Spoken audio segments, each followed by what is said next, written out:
Assalamu alaikum. The third broadcast for today.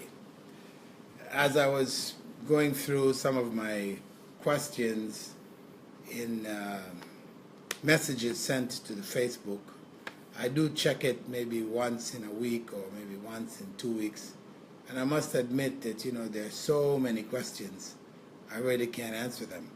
This is besides the other issue of whilst I'm broadcasting, people are asking me questions. We're talking about questions which are sent to the website. Now, I have a team that does answer some of the questions, but, they can only handle so many of them.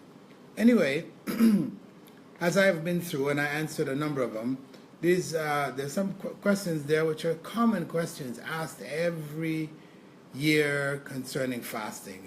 Things that people just can't seem to get a clear picture on, why they keep asking it over and over again. The first one I'm going to deal with, people asked about inhalers. A person who has asthma, they have asthma attacks. They have to put this inhaler, they press on it, goes into their lungs, and it opens up the lungs so they can breathe. You also have people who have sprays, you have allergies. This time of year, especially in North America, people are suffering from all kinds of allergies. So they have sprays which you spray up in your nostrils, whatever, to control the allergies. It goes into the lungs also, and it makes the membranes, which have become puffy, filled with liquid, causes your nose to run and all these kind of things to dry up. It kind of dries things up. So these kinds of sprays, etc., that people have to take. People wonder, does this break my fast? No, it doesn't. Remember, you're not supposed to eat or drink.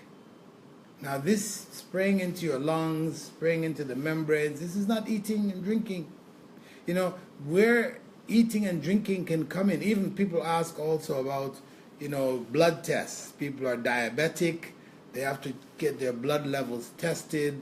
So, they have to take their blood for the sugar levels. Now, again, yes, bleeding of a woman in her menses will break the fast. Any other kind of bleeding, it's not going to break the fast. You go to the dentist, he pulls out your tooth, and your tooth bled, your gums bled, it doesn't break your fast. You cut yourself on your arm, blood comes out, it doesn't break your fast. This is a misconception that people have, just anything of any blood. You squeeze a pimple and blood came, my fast is broken. No, this is nonsense. This is total nonsense. So just relax on these matters. All of this medical issues. Know that any of these things you take an injection in your arm. If that injection is feeding you, you have glucose, it's going into your veins, it's feeding your body, okay, that will break your fast. You get a vaccination. This isn't really feeding your body. It will not break your fast, vaccination. But one's going directly into your veins, putting, glucose into your veins, that's going to break your fast. So just try to get the feeling for these things. Also, the people ask about brushing one's teeth, whether you're using a miswak or you're using a regular toothbrush with toothpaste. Can you do that in Ramadan? Yes, you can.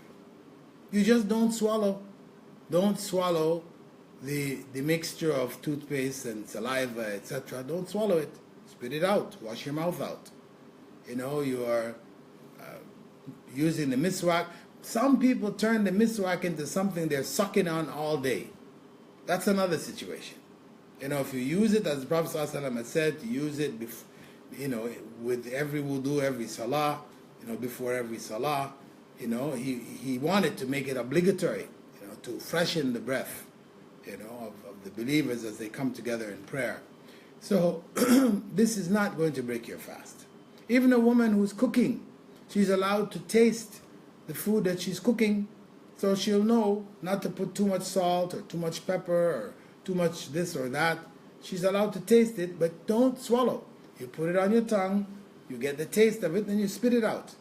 So that doesn't break the fast. So, it's really things which are, you're eating, you're drinking, smoking, of course, smoking, which is haram anyway. You smoke, is going to break the fast. The other area, it's a bit strange. People have asked about feeding non-Muslims. Will that break the fast? I don't know where this is coming from, but I was asked this on more than one occasion. No, to feed a non-Muslim while you're fasting is sadaqah. It's a good deed. It adds to your scale of good deeds. So it doesn't in any way break your fast. The other area is for pregnant women, breastfeeding women. These questions always arise. They don't have to fast. If they're able to fast and they fast, it's better, but they don't have to fast. They can make up the missed days later on. Usually, again, women go from pregnancy to breastfeeding for 2 years. These things pile up. This is where the problem comes. That's why some scholars held that they don't have to make up those days that they fasted. If it becomes too much for you, you ask Allah to forgive you and carry on. What you can handle of the deen is what is required of you. As much as you can make up the days, you try to make them up. So these were the main questions that people are commonly asking, that I've seen in the messages which have been sent to me on Facebook. And as we go through the next few days, I'll try to compile some other ones that people may ask and try to clarify them for you, in a brief broadcast, brief presentation, inshallah. Barakallahu fikum. Assalamu alaikum wa rahmatullah. Oh, okay. Somebody's sending me a question which I could read here. If we cut our hair, people make umrah during Ramadan, which involves cutting your hair. It doesn't break your fast. Okay? So don't worry about it.